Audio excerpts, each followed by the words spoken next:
If you were to ask a group of kids what they want to be when they grow up, the answer they'd be statistically most likely to give is YouTuber. If you asked teenagers, that answer would more likely be a social media influencer. If you ask anyone in college, I kid you not, try this yourself, I swear it's the same every single time, they'll say they want to be an entrepreneur. But it wasn't always like that. There was once a time when you asked any teenager what they wanted to do with their life, and the most common answer you'd get is that they wanted to be a musician. Now, why does that matter? Because with fewer people wanting to make music for a living, that just intrinsically means that there are fewer musicians making music, and that's a loss for everyone. In fact, I'd argue that music is at the lowest point it's ever been since the masses started listening to it in the first place. Heck, at this point, I'd argue that music itself is dead. The real question is, how did we get here?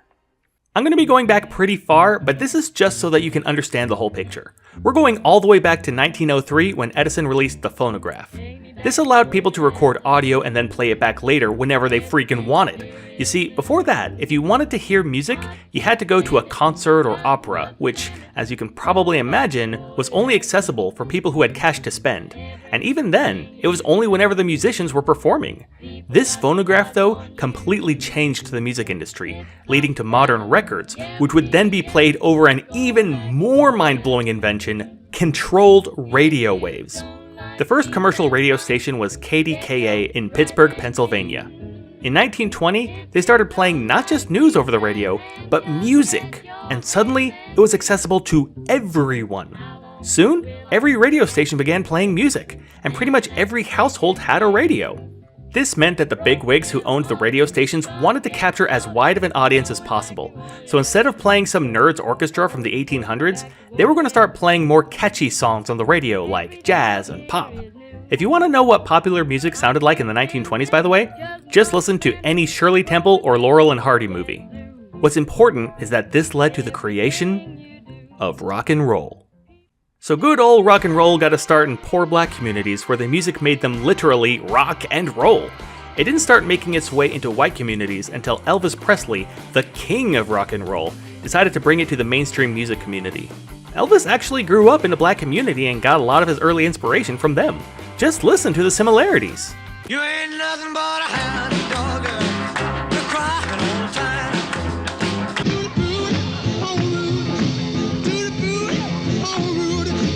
This music also influenced a group of boys on the other side of the Atlantic. Maybe you've heard of them. They're called the Beatles. She loves you, yeah, yeah, yeah. I wanna hold your hand. Hey Jude, don't make it bad. Help, I need somebody. Help, not just anybody. This band completely changed the music industry forever. The idea of a musician writing and performing their own songs was almost unheard of at the time. They were the first band to use a bass, drums, and two guitar setup, which would become a staple for rock bands for decades. They blended the themes of songs together to give us the modern-day album. That's not to mention their influence on other up-and-coming bands like Led Zeppelin, Pink Floyd, Kiss, Black Sabbath, Nirvana, and even the Beach Boys. Also around this time period was Woodstock, a music festival which lasted 4 days and drew in a whopping 400,000 attendees. Music was no longer something people listened to in the car or on the radio or at concerts. It was now blended into people's identities. It's important to remember, though, that a lot of this also had political purposes too. A lot of this took place during the Vietnam War, and people were using music as a way to protest the war, promote peace, and take a lot of drugs. Something President Nixon would nip in the bud as soon as he could. As the whole scene of sex, drugs, and rock and roll was beginning to wane out though, a more moderate yet paradoxically more extreme form of social protest music came out. Its name was punk rock. I am an anarchist. The moment is street life, the gun streets are wide. Wide ride, I wanna ride on my own. The idea of rock and roll music was becoming more complex, whereas other genres like country and pop continued to be pretty much what they always were, and jazz and blues began to grow more extinct. The now shortened rock music began to take shape in three main forms during this time: punk, hard rock, and a more intense form of hard rock, which they named heavy metal. While Johnny Rotten was promoting anarchy, Ozzy Osbourne was promoting literal nightmare fuel, which he said made girls run out of their concerts screaming for their lives. Those two were still emerging genres though, and this is when hard rock took center stage. Most of who you'd consider classic rock was really hard rock during this period. Think of AC/DC, Van Halen, Guns N' Roses, Motley Crue, and Deep Purple. This also gave way to the idea of hair metal, which featured crazy guitar riffs and that signature 80s hairstyle. People were absolutely eating it up. But after bands like Alice Cooper straight up rode a tiger onto stage, some of them were looking for a genre that hit closer to home. A genre that resonated more with them than putting on the craziest show imaginable. Enter Kurt Cobain. Grunge music took the rock genre by storm, focusing on themes that were more raw and fit the younger Gen X/older millennial vibe. This is also when MTV began to emerge as a juggernaut in the music industry, promoting all kinds of music from many different genres. As people were growing tired of glam rock and hair metal, they started to listen to bands that were more unpolished, honest, and even introspective. Bands like Nirvana, Pearl Jam, and Soundgarden were paving the way for a new culture. The entire identity of rock music had completely changed, and it was only going to change more in the coming years. The so-called golden years of rock music had died with the emergence of grunge. Instead of having concept albums like the Beatles or musical symphonies like Pink Floyd or finger-breaking guitar riffs like Van Halen, rock music was just pop music with guitars. At this point, you had two options: complain about how you missed the good old days, or use it to your advantage, which is exactly what Green Day did. Do you have the time to listen to me whine? It's something unpredictable, but in the end is right. Don't wanna be an American idiot. Rock music up to this point had been very counterculture, despite being the very thing that defined culture for the past 3 decades. Green Day, though, took punk music, a concept whose entire identity is being the outcasts of society, and made it as mainstream as you could possibly get. Green Day got heavy criticism in the beginning for calling themselves punk without actually being punks. From early pioneers like Johnny Rotten, even to other modern punk bands like The Offspring. Seemingly everybody who ever called themselves a punk was voicing their distaste for this new pop-punk genre. Little did they know, this is when the music genre would reach its absolute pinnacle.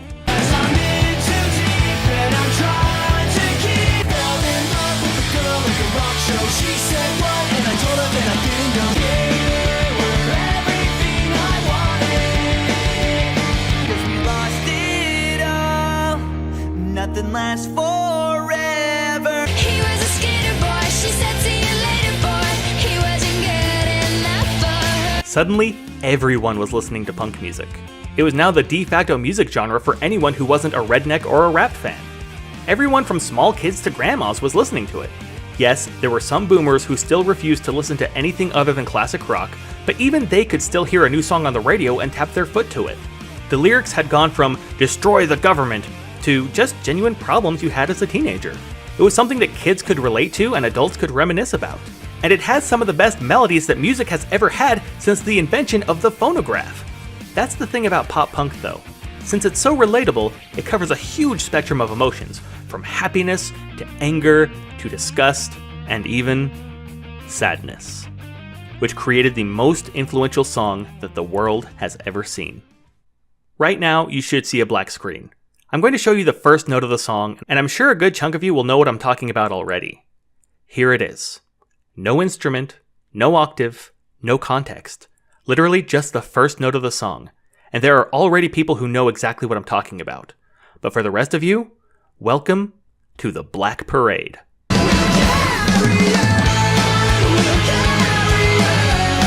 I know I hyped it up a lot, but there really are no words to describe how much this anthem impacted an entire generation. During this time in the early to mid 2000s, music had reached its peak. This was a time when listening to rock music wasn't something you told people about, it was implied. From alternative to punk to emo to post-hardcore to heavy metal, there was a massive spectrum that covered just about every mood and personality a person could have. Everybody in every high school across the US either was in a band or knew someone who was in a band. You couldn't go into any store that sold shirts without seeing the name of a band somewhere in their selection. Music wasn't just a passion, music was life itself. Who you were as a person was determined by what kind of music you liked, back when liking a little bit of everything was an insult rather than something that people said unironically. Yes, there were other genres in there too, Country hadn't changed over the past 200 years and still had the same crowd as always. The new rap/hip-hop generation was beginning to gain steam, but back then, people pretty much agreed that music was like candy. You threw away the rappers. Then there were subgenres like ska, reggae, post-grunge, and indie. Oh dear. We have to talk about that one, don't we? Crap. In the early 2000s, there was a genre of music that was just beginning to emerge, and it was called indie rock. Indie was short for independent, which was essentially a bunch of losers creating music that nobody liked but was somehow deep. It was like grunge in its rawness, except without the money or talent to back it up. It started out as rock fans trying to make something new and different from what everyone else was trying, which I can at least respect. At the time, I genuinely believed that as time went on, music would only get better as more people invented and innovated. Unfortunately, the hippie generation gave birth to the hipster generation, who wasn't just counterculture to what the government was doing, they were counterculture to literally anything anybody liked. Modern art? So deep! Expensive food from weird fungi? They'd gladly risk the food poisoning. Wearing literal garbage bags and calling it fashion. No, I'm not making this up, this is something they actually do nowadays. Unfortunately, indie was first associated with rock music, and as time went on and more hipsters latched onto indie, it began to slowly separate itself from rock altogether. It also didn't help that rock during this period was in somewhat of a slump, with no real hit songs other than You're Gonna Go Far Kid by The Offspring and The Great Divide by Linkin Park, both of which were made by 90s bands, not up-and-coming artists. In 2012 though, we got our final nail in the coffin, the song that would solidify indie as the genre that would ultimately replace rock music. Rock music was now officially dead. Without any competition, indie music continued to capture new audiences while those who grew up listening to rock music now had to listen to old music that they'd already heard 1,000 times or explore other genres. Plus, as big as indie was, it still never took over the entire industry like rock did, which didn't help when pop and rap music took back the mainstream in 2009 with artists like Drake, Lady Gaga, Katy Perry, and Kesha being the new up-and-coming artists, and Beyonce, Eminem, Britney Spears, and Ludacris capitalizing on their current popularity. That's not even including artists like Nicki Minaj, Bruno Mars, Justin Bieber, the Black Eyed Peas, and even Miley Cyrus all coming out with hit songs. For the first time ever, rock fans were beginning to switch to either pop or hip-hop, a switch that would doom both industries down the line. Let's go back to 2010. The top song of the year is TikTok by Kesha, easily a massive hit no matter what way you look at it. This was followed by Party Rock Anthem in 2011, a song that utilized the still relatively new YouTube platform to find a massive audience and become easily the top song of the year. The following year, though, is when everything changed. You know what song was at the top of the charts then? Oppan Gangnam Style. Gangnam Style was similar to Party Rock Anthem in the sense that it used a YouTube video to become huge, but this one was a bigger deal because not only was the video not in English, it was mainly popular for the video itself more than the actual song. Yeah, the song was catchy too, but it would never have reached the audience it did without the funny video and the dance to go along with it. Similar to how Soulja Boy and the Macarena got a much bigger audience than they deserved with their hit dances. This isn't even the biggest nail in the coffin though. The next year, the top song of the year would be from another foreign artist, but the song would be in English, and the music would be much worse. What does the fuck say? I think it's safe to say that at this point, nobody cared about music anymore. It was a complete joke.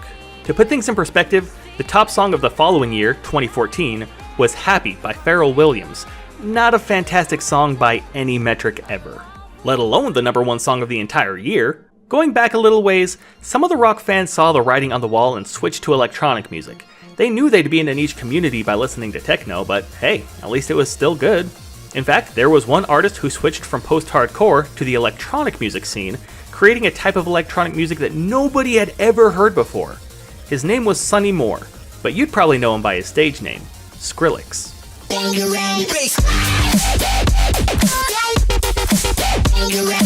Now, you can say what you want about dubstep, but you can't deny that it had an appeal, as well as a growing audience.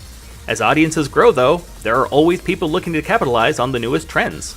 In fact, you can even hear themes of dubstep in some of the hit pop songs released in 2012. Where it really went wrong was the invention of a specific music festival known as the Electric Daisy Carnival, or EDC. Now, some of you have no idea what this even is. but I'm pretty sure you've heard of the spawn child that this festival has produced. EDM, or electric dance music.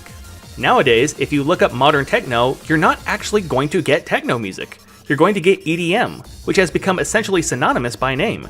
To give you some perspective though, here's what the two sound like side by side.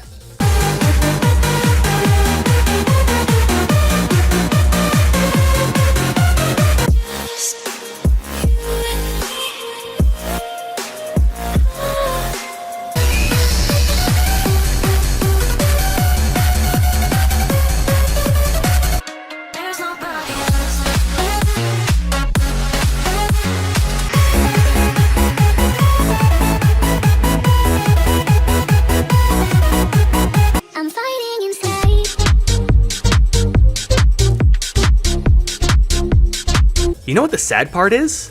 We're not even done. At this point, blues, jazz, rock and roll, punk, hard rock, and emo are all dead.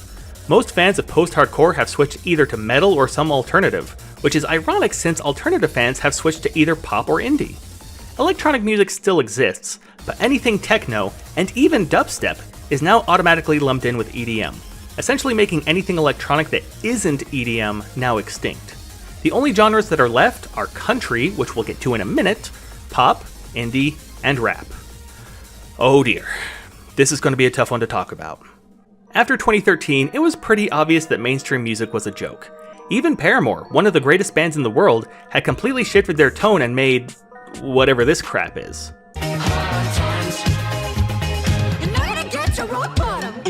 This meant that if people wanted to listen to good music, they'd have to look elsewhere. This is where music technology exploded. Pandora and Spotify allowed people to listen to whatever they wanted whenever they wanted to, and with 1/10 of the ads. This let people listen to music that they already knew about though, which worked for some people. If they wanted to discover new artists though, they'd have to go elsewhere. This led to the rise in popularity of SoundCloud rappers. Rap was now the new rock. People weren't even asking about what your favorite band was anymore. Now they were asking you who your favorite rapper was. With SoundCloud making it to where anybody could broadcast themselves, we saw a huge rise in amateur music. But since rap beats were the easiest to make and rapping was a lot easier than singing, we saw a huge rise in amateur rappers more than anything else. Even top content creators were making rap videos because it was a lot easier than trying to make any other kind of music. This is when we saw the rise in mumble rap as well as up-and-coming artists like Logic and Kid Cudi. There's no doubt that rap music that was being made then was leagues better than the ridiculous people attempting poetry from the 90s and early 2000s. But it still had the culture associated with the early rappers, something that no matter how hard you try to deny, you have to acknowledge has a much more niche crowd than the actual audience that was listening to it. People had no idea what the music was about. They were just listening to it to look cool in front of their friends. Yeah, people have always listened to music their friends liked to look cool, but they were listening to music that they felt like they were supposed to like, because if you didn't, people would treat you different. If you don't believe me, you can probably look in the comments right now and find someone who's called me some kind of slur due to my criticism of rap music in general. So what happened? It's not like rap music is dead by any means. That's right, but it has significantly slowed down. We're still in a period of rap being the default genre that people listen to, but at least now people don't automatically assume that it's your go-to musical preference. By and large, rap music is still thriving, but now most people listening to it are the same people who would have listened to it in the 90s and early 2000s anyway. It's just that most other people have fallen off a cliff when it comes to music in general. I mean, they're still country fans though, right?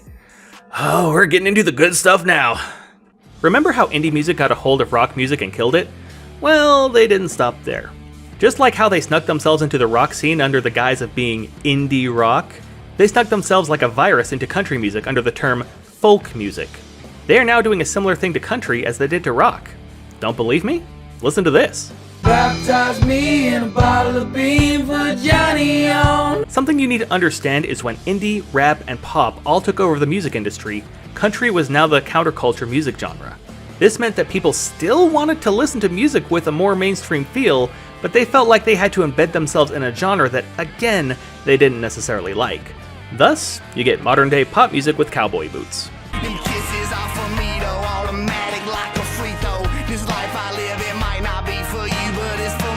One margarita, two margarita, three margarita shot. I got the horses in the back, horse stock is attached. Head is matted black, got the bushes black to match. This only leaves two genres, indie and pop, both of which, by definition, cannot die. Pop music is popular music. Indie music is independent music. Unless the entire music business went down, the two of them are going to survive. But unfortunately for us, that's exactly what happened. These are the top 5 songs of 2023.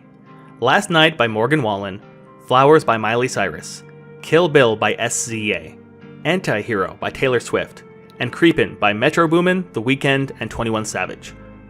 20 years ago, when music was at its peak, there was no chance of you not recognizing every single song in the top 5.